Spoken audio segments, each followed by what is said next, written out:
This session is going to be chaired by Dr. Manoj Kumar Ganguly, Executive Member of CFSR and Librarian of Shonamukhi College affiliated to Bankura University, West Bengal. Dr.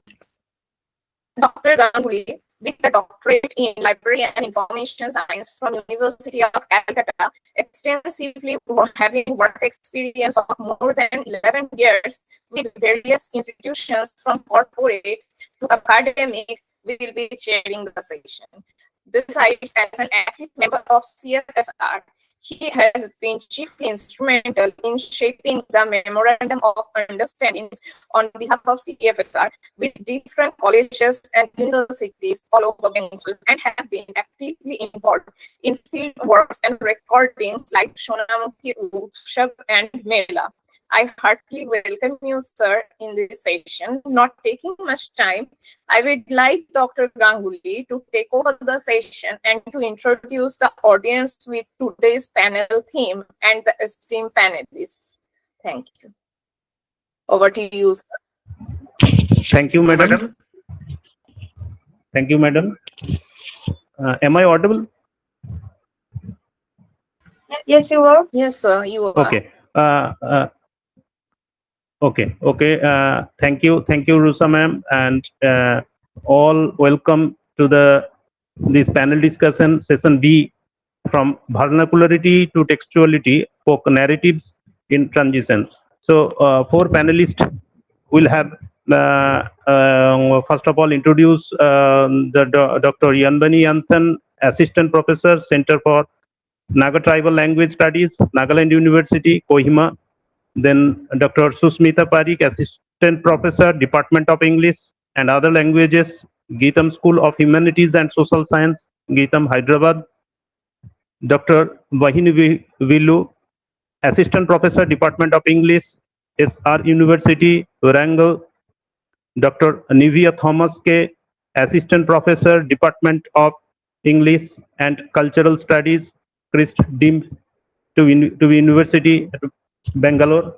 So each panelist will have, due to shortage of time, each panelist will have the maximum 7 to 8 minutes to present their opening remarks and about the vulnerability to textuality and the narratives of the folk traditions, folk transitions. So first, welcome to Dr. Yanbeni Yanthan, Assistant Professor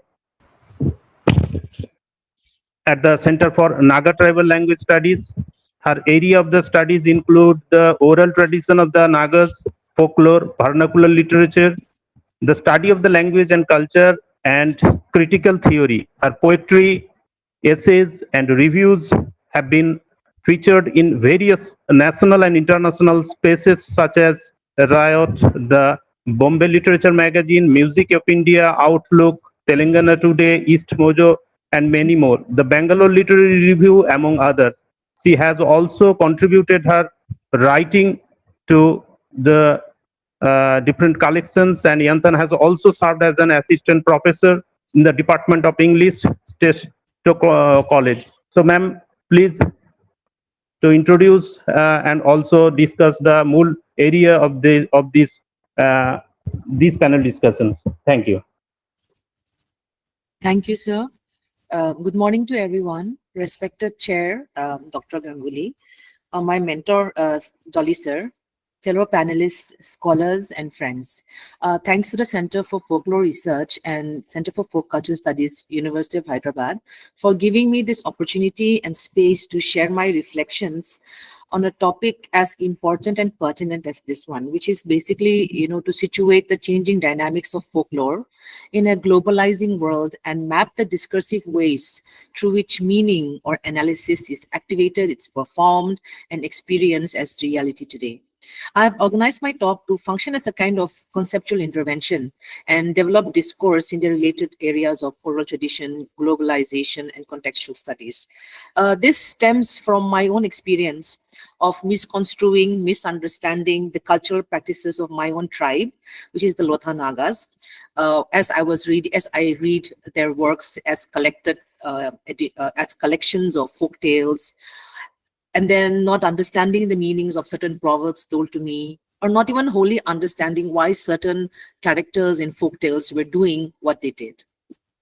My question, and I seem to have more questions in my talk or my paper than observations, or maybe rather in my intention, is to address the problems of conceptualization and interpretation of traditional folklore when the reference points of the culture context has been rendered untenable due to external factors, or when the reference points keep shifting. So to this end, I will allude to examples from this from the Naga oral tradition, a tradition that has been birthed, shaped, and transmitted through a legacy of primary orality, and that has only recently become literalized and then digitized. So when the first works of the Nagas was undertaken by J.P. Mills and later Hutton. They documented their documentations of the various folk genres, which is folktale, song, and some of the song and some of the ancient poems. They exemplify a corpus that was not, although chiefly academic, they were driven by the cultural curiosity with the bureaucratic aim of better understanding the colonized, or but to better govern the colonized.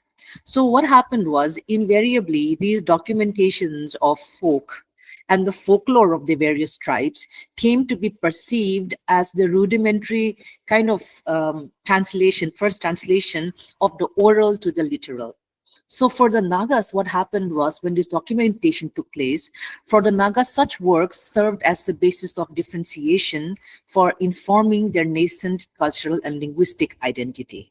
And till today, it has also informed or much of the academic work on the culture and history of the Nagas being undertaken today. Now, in this light, I feel that it is very important to read folklore when it is documented as an act of customization. In that, when folklore, when it is digitized or when it is literalized, we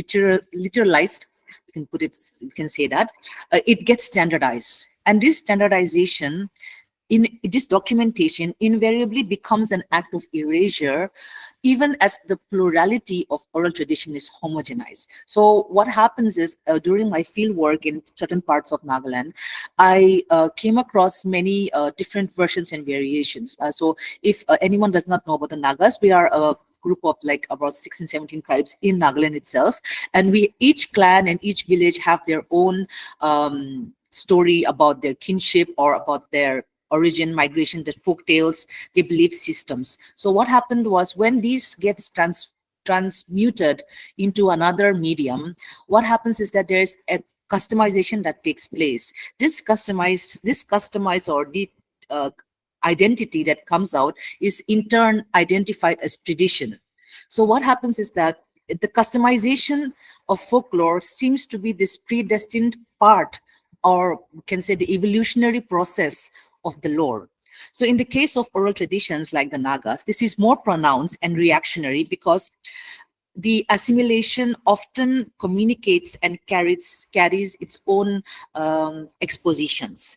So what happens is that, the hold on the folklore, for example, of the folklore in the social imagination of the people is manifest in different ways. However, these are not documented. So when culture change takes place, when the context that birthed, or the context in which the particular folk dance or folk song is performed or enacted, it becomes how should I put it? It becomes redundant to the culture that is watching or experiencing that form of folklore. So given the fact that almost each Naga village and clan subscribes to their own sense of history, I have come across many instances where the prescriptive model, which is basically the chronicled or documented folklore, has replaced the people's understanding of themselves, with number of these little histories vanishing into oblivion. We only when I interact with slightly older people do I get a sense of the people's real history of themselves. Similarly, unraveling the contextual meanings of proverbs and idioms are becoming more and more difficult as the people who understand them in the contextual environment are far and few in between. Similarly, just in the morning, we were listening to Ma'am Seng Mai's talk on ecological thought in proverbs, and even these verbal genres reflecting ecological thought and embodiment, such as in idiomatic sayings and sayings, are losing their contextual meaning, most often replaced by borrowed proverbs from English and other languages. My question here is, how do we as folklorists, as indigenous people, as tribals, communicate with our traditions or our context in a meaningful way that reflects folklore truly as a people's history about themselves? How do we contextualize our traditions in the light of these homogenizing tendencies of globalization? How do we avoid exoticizing, demonizing these or othering these parts of ourselves? And most significantly, I want to ask this question to the house. How do we make folk traditions of cultures where the past has become relegated as a kind of monolithic entity as sites of resistance? Basically, how do we create bridges between these worlds? Can we say that cultural amnesia is an inevitable natural process of cultural change? I ask these questions, especially in the context of diminishing cultural heritage. And as we are experiencing today, a lot of folklore studies is becoming affiliated or associated with cultural heritage today, intangible cultural heritage today. Recently, there was one tweet on social media by a Naga person who stated, "What has our indigenous culture given us?" It was posted by a young Naga, I think it was a man. It got me thinking about the role and function and place of traditional folklore or cultural manifestations that are part of cultural heritage that has been disseminated through specific legacies. Although this question was said in a manner of curiosity, somebody who has worked with folklore and language, this was a loaded question. For me, it represented the dichotomy and the dissociation that the younger Naga people have with their traditions. In so in conclusion, I would say that the folklore of the Nagas, it works in different ways to assimilate tribal identity into the larger group, developing inroads into different levels of identity as a tribal, as a Naga, as Christian, as Indian. So what's happening is that Western-led globalization has been gradually replacing the social stratification of the pre-modern world with social formations and permutations and with new social order based on economic modalities. That is why we have new problems like marginalizations of the weaker groups or little histories have emerged. So these are just my opening statements. So thank you so much. Thank you, madam, for great the speech and about the this particular area. So after end of the all the panelists discussion, will question answer and open forum discussions. Now we are going to the next panelist, Dr. Sushmita Pareek, Assistant Professor, Department of English and Other Languages, Gitam School of Humanities and Social Science. So now I request to Sushmita ma'am, Sushmita Pareek, to join and to discuss about our today's discussion. So before start the discussion about the Sushmita Pareek has a doctoral degree from Center for Applied Linguistics and Translational Studies, University of Hyderabad. She is a recipient of the Erasmus Worldwide Scholarship and worked as a Peter Székely Institute of Comparative Literature, Peru University, Berlin. She has a master's degree in English literature from Lady Sri Ram College, Delhi University, and has honors degree in the English Delhi University and research publications expertise in the cultural and folklore studies, translational studies, and eco criticism and children's literature. So now I request madam, please go ahead and to discuss the sessions. Thank you so much, sir. Thank you so much for the introduction. I just want you guys to place a face for what is to come. I'll just stop my camera and share my screen instead.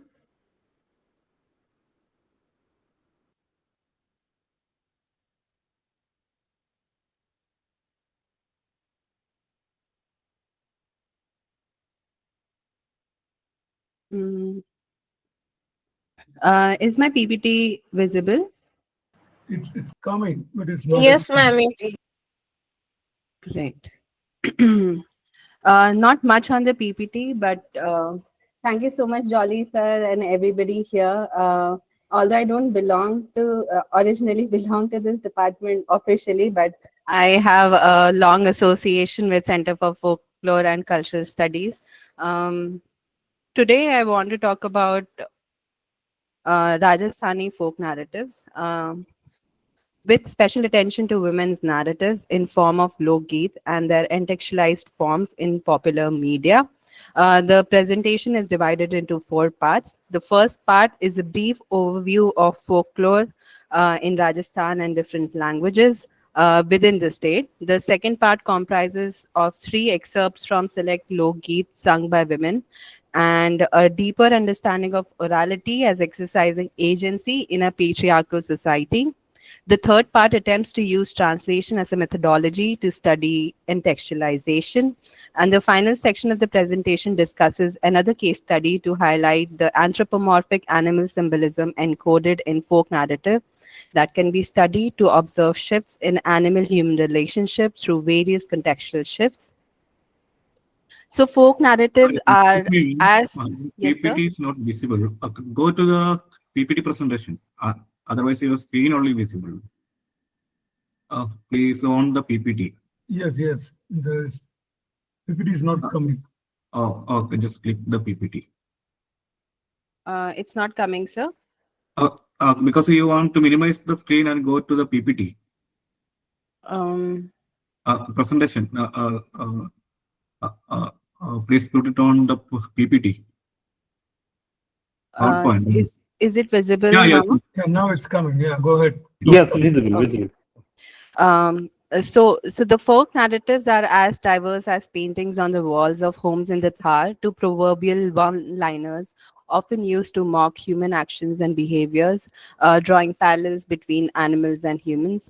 So we have Lok Geet, which is folk songs, Lok Katha, which is folk tales, Lok Gatha. We have Lok Natya, Lok Subhashita, and Okhanas, which is proverbial sayings. If you see a map of Rajasthan based on languages, you can see how linguistically diverse this area is. Even though Rajasthani is not recognized as a scheduled language, I use Rajasthani here as an umbrella term for languages similar and spoken across the state. The state governance uses Hindi for official purposes. The ages-long traditions of the princely states recorded and preserved have long been neglected because of this language shift from Rajasthani to Hindi. However, in recent times, we also see a shift back in this outlook and a revival of folk narratives, which brings me to this Vijayan Data's contribution to the Rajasthani. As scholars in folk and cultural studies, I'm sure the listeners know about him. Batari Fulvari, which is 14-volume collection of folk tales from Rajasthan. This was awarded the first ever Sahitya Academy Award in Rajasthani for the contributions. So we see a shift from orality to textuality for the first time, which is recognized on a national level. And Vijayan Data writes in his introduction to Bathari Fulvari, my village was my university and my literary education, if any, came from rural women who always had so many interesting stories, anecdotes, and wisdoms to share. When men my age went out to hunt or drink, I used to sit in my courtyard listening to what the women had to say, their gossip, their tales. At one point, I specifically started to invite all the women who were willing to just sit with me and talk. There were days when I was surrounded by women lost in conversation for hours at end. The translation is mine. Here, when I see the shift from orality to textuality, I also see the shift in who's the teller of the story. I see a shift in the gender of the teller. I see the shift in who's the listener and now the reader. I also see a shift in stories and narratives from domestic space to public space, on how these stories, folk narratives, and songs are performative and they shift to prescriptive or even something of a sort of preservation of folk culture. He gives credit to the rural women of Rajasthan, whose economic and linguistic knowledge were his source for folktales. And this reminds me of Ben Amos' remark when he says, once created, their indigenous environment and cultural context are not required for folk narratives for their continuous existence. Background information may be essential for the analytical interpretation of the materials, but none of it is crucial for sheer existence of the folklore forms. Tales and songs can shift media, cross language boundaries, pass from one language to another. So I personally work in crossing language boundaries, that is translating folk narratives from Rajasthani to English, which leads me to the question of the scale of retention of original meaning when their context is displaced, when the speaker is replaced with a male author, when the animals from desert ecology have limited significance for the readers, referring to the inherent duality that intextualization of folk tales suffer from. So let's look at some excerpts of Lok-Geet. If you see, there are two, one in green and one in red. The first one says, Mara Susroji Sono Solmo, Mara Sasuji Earth Bhandar, Mara Jait Sa Baju Band Serka, Bhabi Sa Ho Baju Bandiri Lump. Sung by women, among women, don't usually, it wasn't performed in public as such, but in all female groups.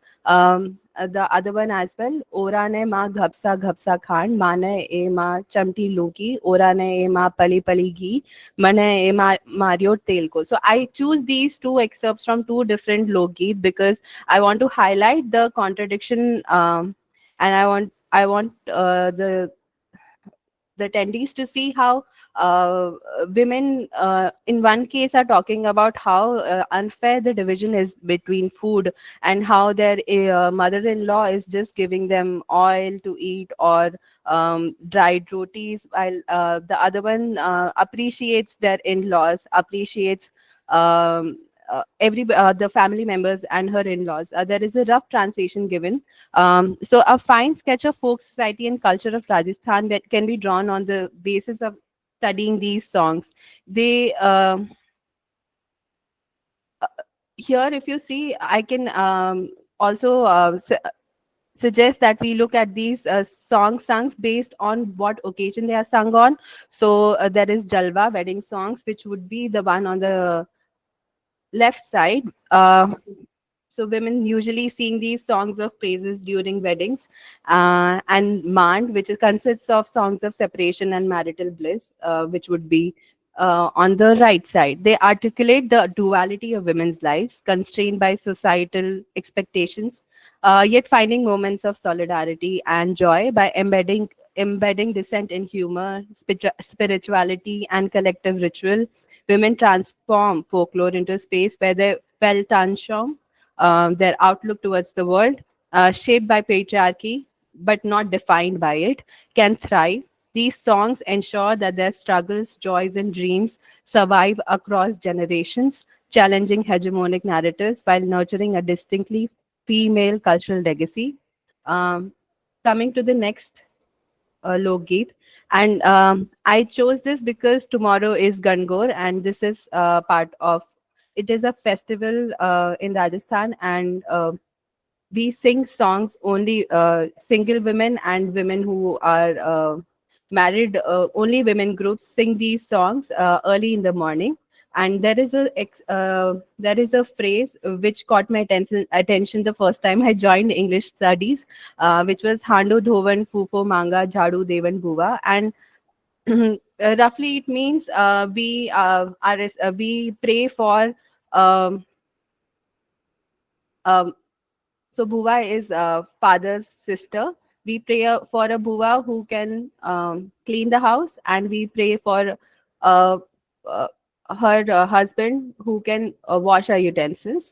And they are praying for these things, among other things like luxury, gold, a good husband, and they're also praying for such things.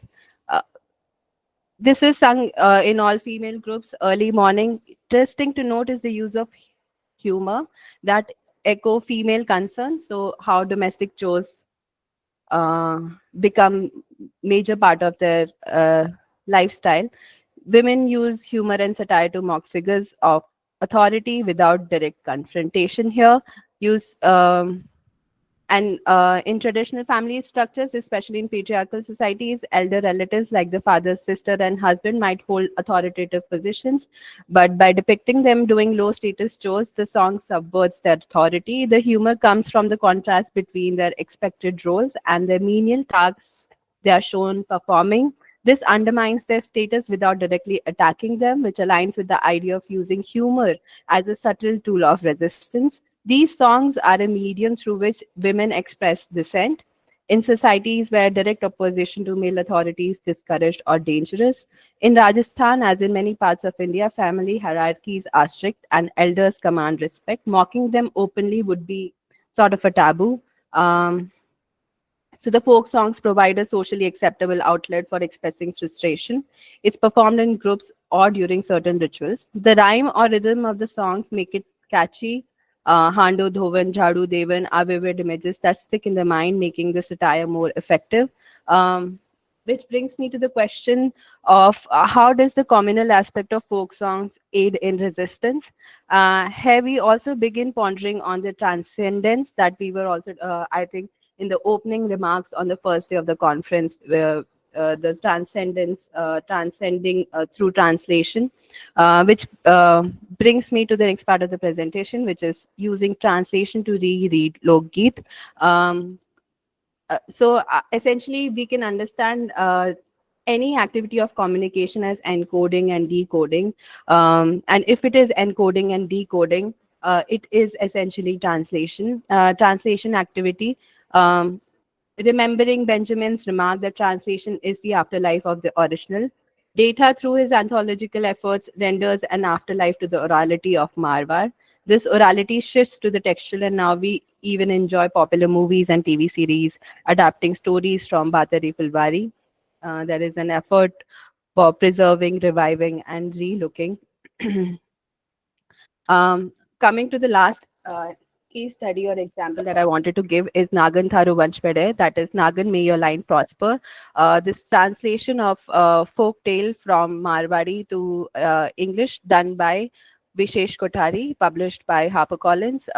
Roughly, it's a story of a woman who pretends that she has a son even though she doesn't. And on the day of the wedding of her son, Nagan, which is a female cobra, looks at the procession and feels bad for the lady and requests her husband, the Nag, the male cobra, to transform into a man and marry the girl so that she is not left on the altar. By doing so, the Nagan gives up her role as a female, gives her up her role as the wife. And so the interpretation of this snake symbol is diverse. I translated this tale into English, and I was faced with this challenge of how the snake symbol is encoded within the language, and when the language shifts, the meaning of the snake symbol could be shifting too. Even through entextualization, when the context changes, with each context, these symbolic meanings also add to it or take away from it. It could be region specific, it could be gender specific, or it could be age specific. I leave with a lot of questions rather than answers, but yeah, these are my opening remarks, sir. Sorry, ma'am, time is. Thank you. It's wonderful. It has opened up questions. Go to the next Thank one. you, ma'am. The Sushmita Pareek describes all the folk narratives, folklore on Rajasthan like Lokgeet, Lokgatha, and many more. So now we are going to the next panelist, Dr. Vahini Billu, Assistant Professor, Department of English, SR University, Warangal. And now we are going to the next. Please present. Yeah. Good morning, everyone, and thank you, esteemed Chair Dr. Manas Kumar Ganguly, for this opportunity. And I would also like to thank CFSR for organizing this wonderful seminar, and also CFCS And my heartfelt thanks to Jolly Puddiseri sir for this opportunity. And my paper title is for this panel is Vernacular Currents Textualizing Fisherwoman Stories from East Godavari. So basically, this paper specifically describes how oral folktales are transcribed into textuality with special focus on the fisherwoman from East Godavari district. So the community I have worked on is Palli Fisherwoman community from East Godavari. So I have collected as a part of fieldwork, I have collected some 67 folktales and some songs and anecdotes and proverbs. So some of the like I have divided some folktales according to the themes and all, and I'm contextualizing them thematically according to the panel. So this paper specifically describes how folktales are transcribed into textuality with special focus on the fisherwoman in East Godavari, Andhra Pradesh. So this vernacular narrative serves as repository of cultural memory and as well as something of critical knowledge, and also it contains information crucial to understanding socio-economic and environmental fabrics of coastal communities. So from longer time, oral traditions, which are recognized as a fundamental aspect of cultural heritage, have been playing a crucial role in the transmission of history, knowledge and values. For East Godavari fisherwomen, oral narratives are not just stories. They serve as something like a repository of knowledge, and they serve as a repository of ecological knowledge and reflections of socio-political resistance. These narratives are based on the daily challenges and successes of their life, and they create a glimpse into the intricate relationship of gender, environment, and tradition. Walter Wong, in his Virality, says that virality is that something uncovers the participatory nature of oral traditions. Written text in contracts are something as statics and often removed from context of performance. The nature of oral narratives is fluid, adjusting to the needs and the context of their audience. This evolution is reflected in fisherwoman stories, where traditional themes of resilience and cosmopolitanism are intertwined with contemporary disasters, including environmental degradation and gender inequalities. Moreover, the transition from variety to textuality offers opportunities as well as tensions.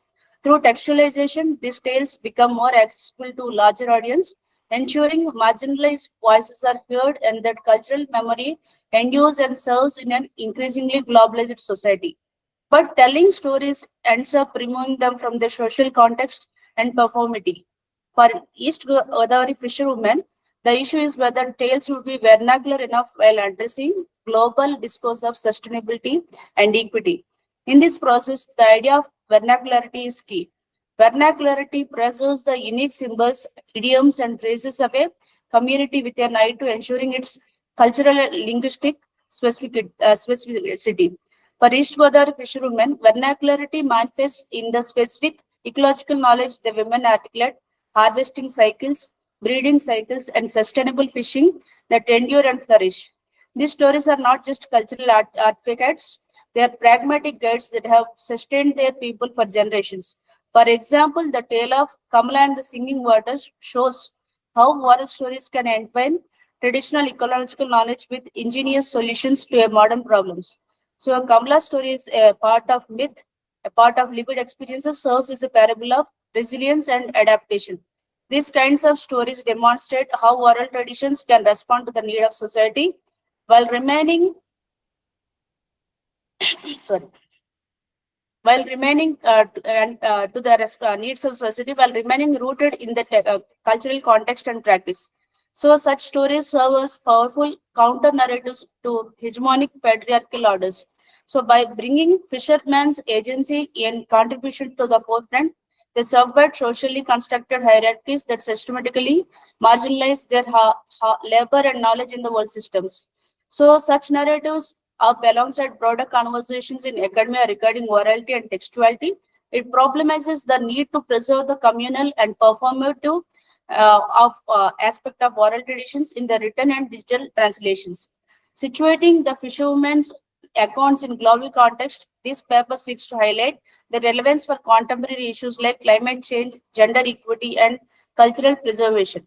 It illustrates connective eco-political strands of fisherwomen's oral narrative as interstitial, liminal modes of knowledge which emerge against and alongside the material conditions for diminished access to marine entitlements.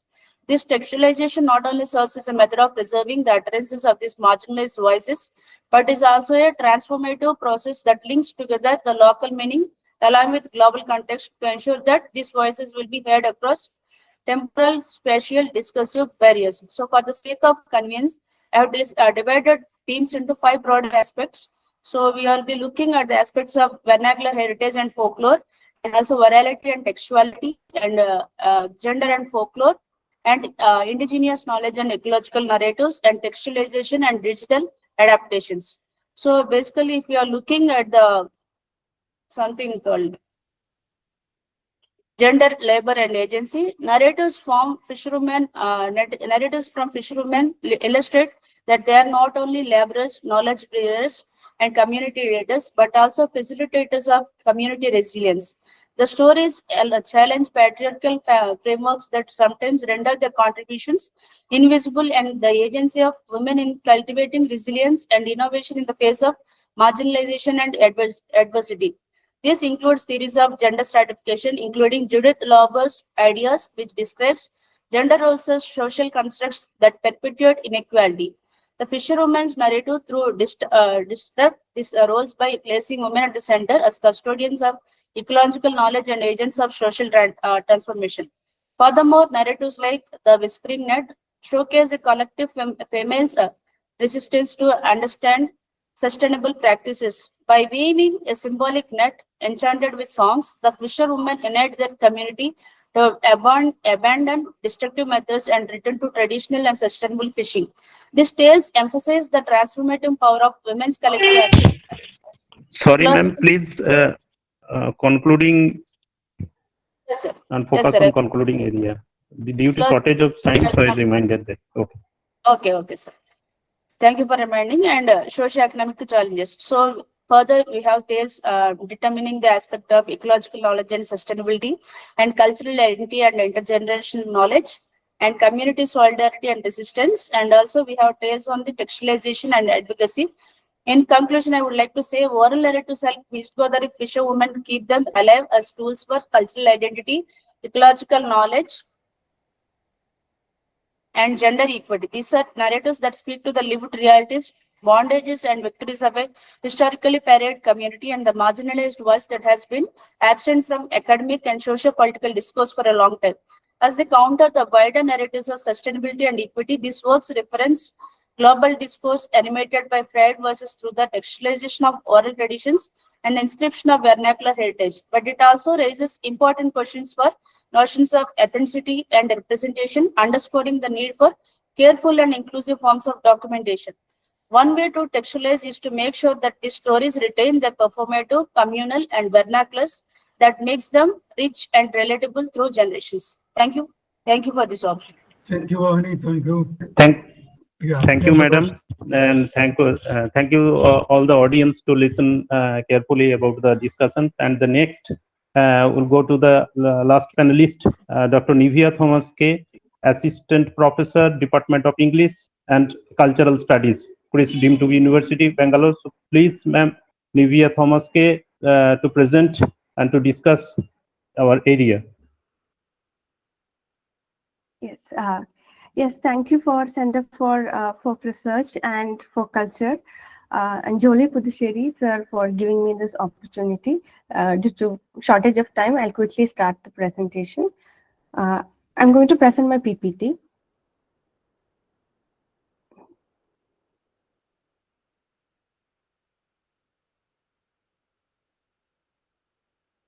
Is it visible? Yes. Go ahead. Okay. So here in today's presentation, I'm going to discuss a legend called Kadamatta Kattanad, which is in a state of transition. So as you all know, folklore is broadly categorized as oral narratives, material culture, folk customs, and performing arts. So in this study, I'll be specifically looking at oral narratives. And when you look at the narratives as genres. I will show you a few examples. Proverbs, legends, myths, folk tales, fairy tales. These are some of the folk narratives.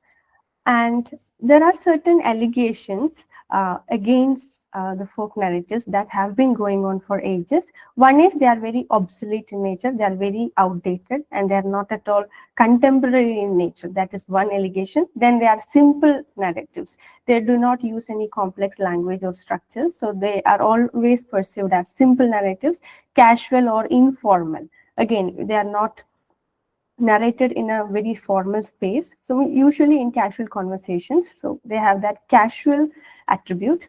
Then they are spontaneous in nature. They are not very consciously created art forms.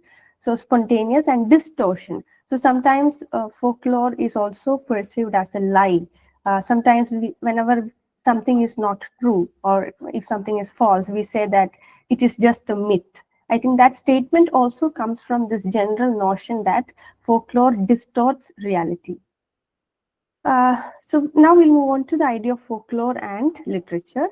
So before exploring the two aspects, it's important to touch upon the general characteristics of oral tradition. First one is richness of gestures. So as you all know, it is very performative in nature. We use our hands, facial gestures, modulations, or intonations of voice. So that way it has richness of gestures, which is very absent in the written tradition. It is very much situational in nature. It is very contextual, and there will be a lot of contextual elements in the narration of a folk genre. Then it is collective. It's the product of a collective the collective memories of a community. In that way, we cannot attribute a single author. It is a product of a collective or the collective memories of a community. And another aspect is anonymity. Example, if you take a folk song, you cannot think of who composed this folk song. So anonymity is also an important characteristic of oral tradition. It is very the slides are not moving, and oh. Yeah, then you have to, I think you have to go into your point. No, I'm sorry, there is no time. Okay. Slides are not moving. Get into Is the it next moving slide. now? One second. No. Yeah, now, okay. It's moving, okay. Then Make I'm it a little more faster. Okay, sorry to yeah, intervene. Sorry no to problem. intervene. Okay. Then written tradition. So when they move to written tradition, I think we have to understand the characteristics of written tradition. It is an autonomous discourse. You cannot directly refute an author in a written text. Sometimes the author might be even dead.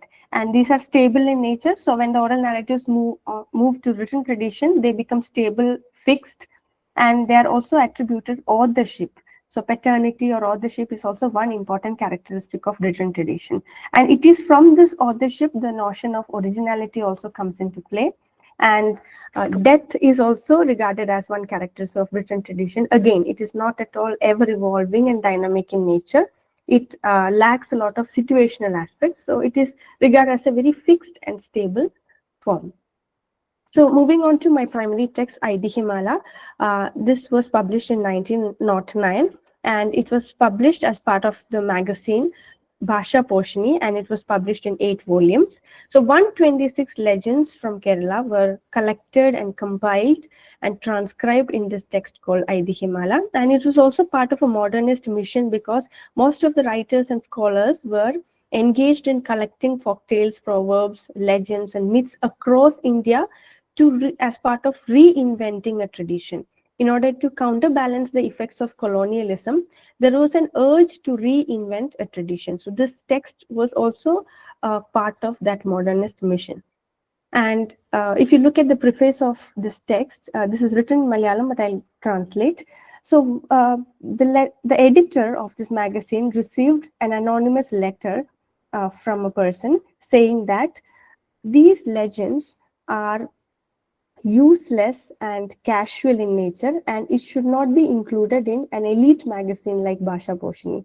So this letter to the editor itself shows the status of the folk narratives, the inferior status attributed to folk narratives. I'm not going into detail, but there is an interesting line stating that money should be charged from the compiler or the person who has compiled these legends, and it should be given to Sheshagiri Prabhu, who writes elite or canonical writings.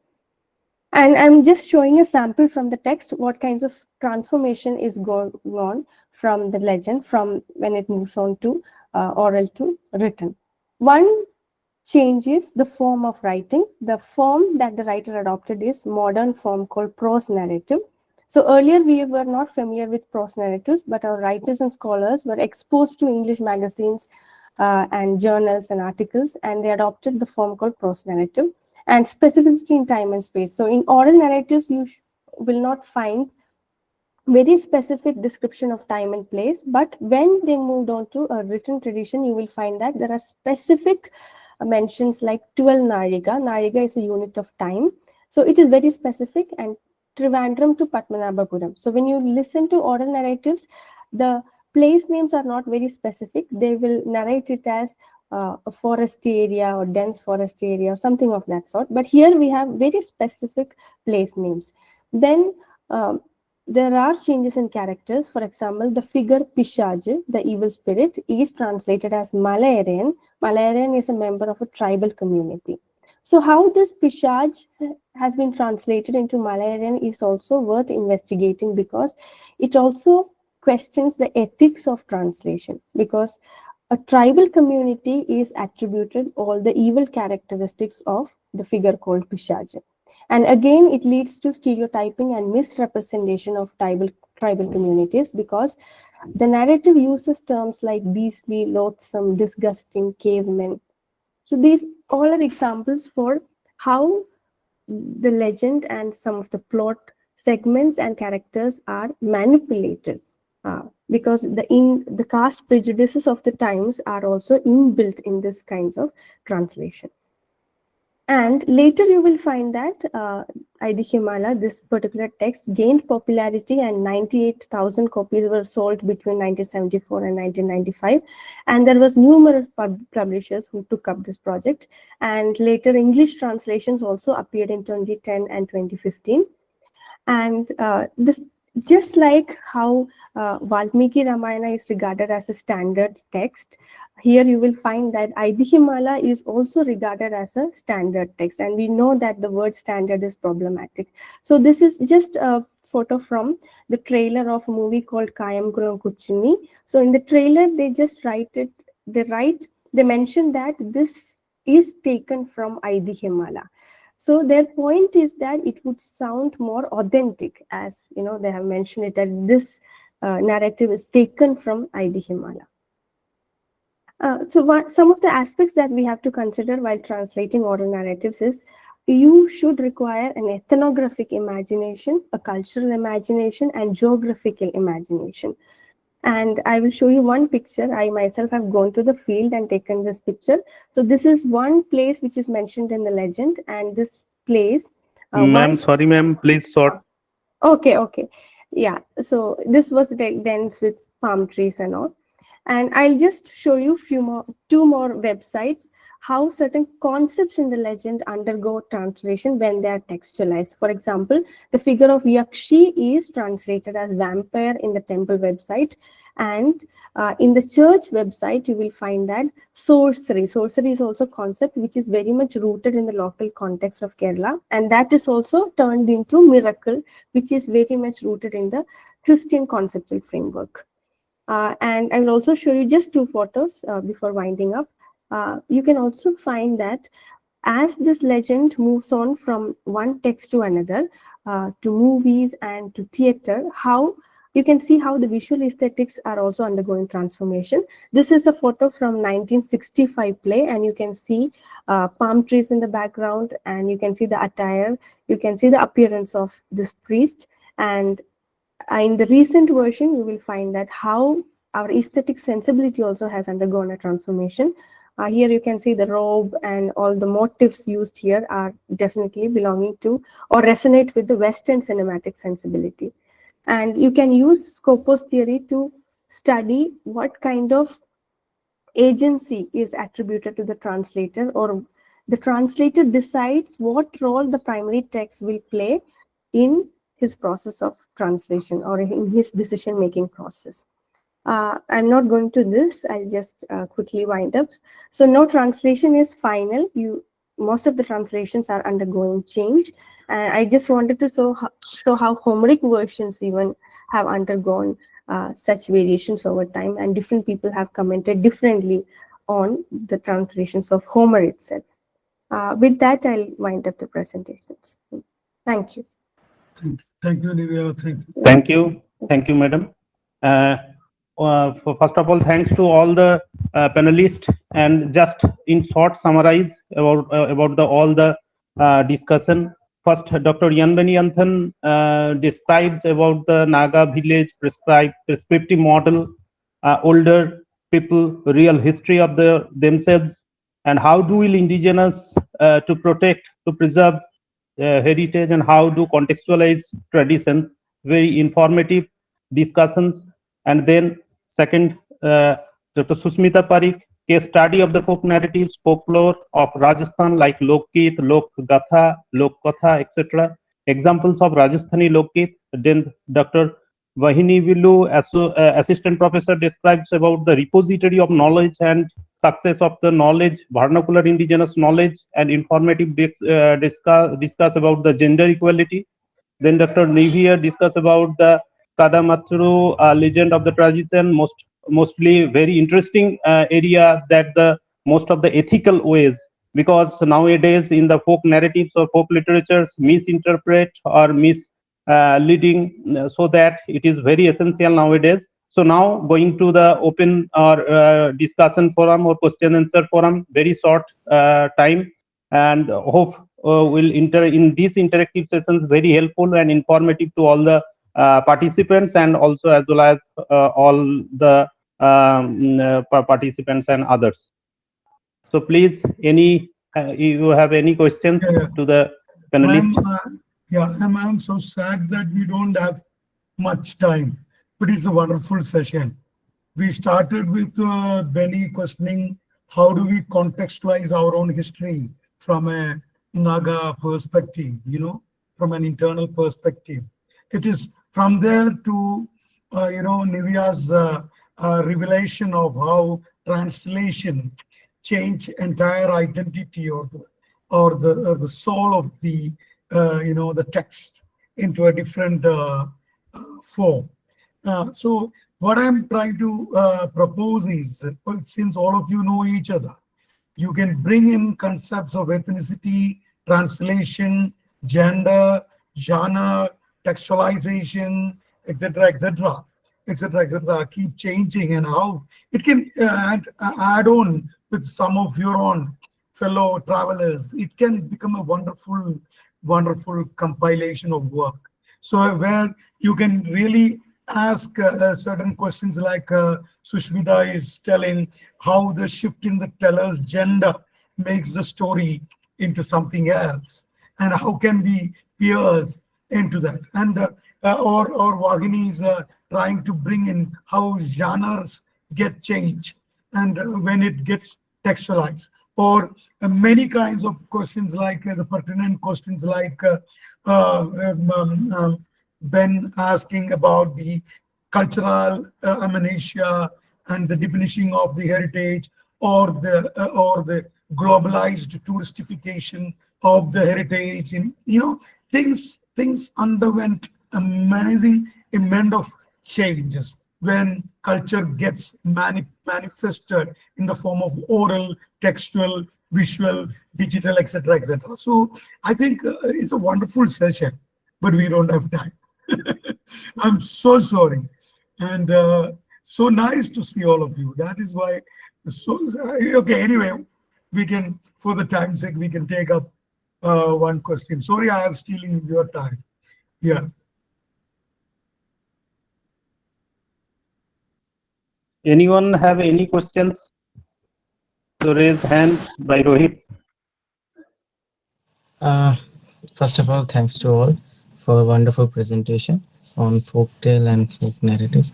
My question is about when the folktale or narrative became unfolk. What is the boundary where this folk became unfolk? So that's a question, because all of you talked about the transition phase. In that sense, if oral narrative is folk in some region, and until it got written, until it got stable, or you know uh, written, or one would say uh, permanent, in that sense, Vedas for a long time not got written. So in this definition, the Vedas were initially the folk until it got written and transcend to the all over the India. So I'm just like thought about it, and I asked it. I don't know how much I write, and my question is justifiable. So that's my question. Thank you.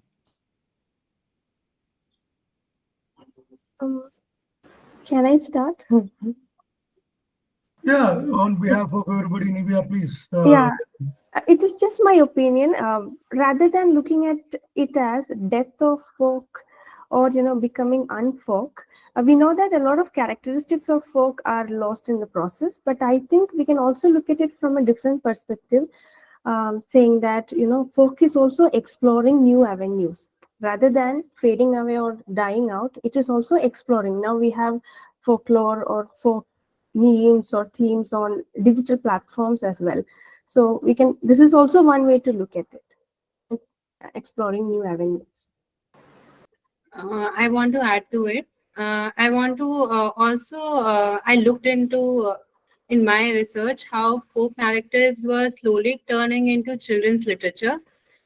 So when you talk about when folk turns into non-folk, I don't understand that term, but I do agree that from folk narratives we do in transition or in translation the genre changes. So it could become legend, or it could become part of children's literature. So the genre might change based on the kind of textual writing it is rendered into. Or performed as it might change as a play or in theater or something. But yeah, the genres keep on evolving. But as I think I quoted Amos saying, the essence remains. If it makes sense. Yeah, yeah. That is one of the characteristics, though. We need to have versions and variations to go on. That's why we still live with the stories. But still, Ben's question is, looming at me. How do we contextualize? Why do we contextualize? In what way we represent? What way we represent? Do we agree with the representation, like Sushmita peers into Vijayendra Datta's entire transformation, or Nivea looks at the figuration and transformation into commodity fetish, and Vahini opens up possibility. That is the thing. Thank you so much. Thank you so much. I'm not taking and stealing time from Manas. Manas, sorry that I was unnecessarily like. No, I sir, see no, my sir. students, I get excited, and I am so happy. They all It got is a great matured. session and informative And session, I think. funnily, I feel like Ben and Nivea is sitting in the same room. So, so that's the globalization makes us to do. Okay, thank you so much. I think Manasvi, I think Ruja, we have to go into the next session, isn't it? Yes, sir. Sorry. Thank you all. Thank you. Somebody will thank you. Yeah. Once again, also sorry for the interruption regarding the time allotment. I think everyone should take time, and if possible, next time we'll more time to discuss everything. No, I underestimated my students. I'm humble. I'm humbled. I underestimate. Okay, sir. Okay, the esteemed panelists and Dr. Ganguly, thank you very much for such a wonderful panel session, such an engrossing panel session. We all were enchanted after listening you, and the new areas of folklore studies has opened before our eyes now. So thank you very much. Thank you all. And the next session will be starting from 1 sharp. That will be the paper presentation sessions. Back to back, there will be paper presentation sessions. So please stay tuned and join us at 1 p.m. Thank you. Thank you, everyone.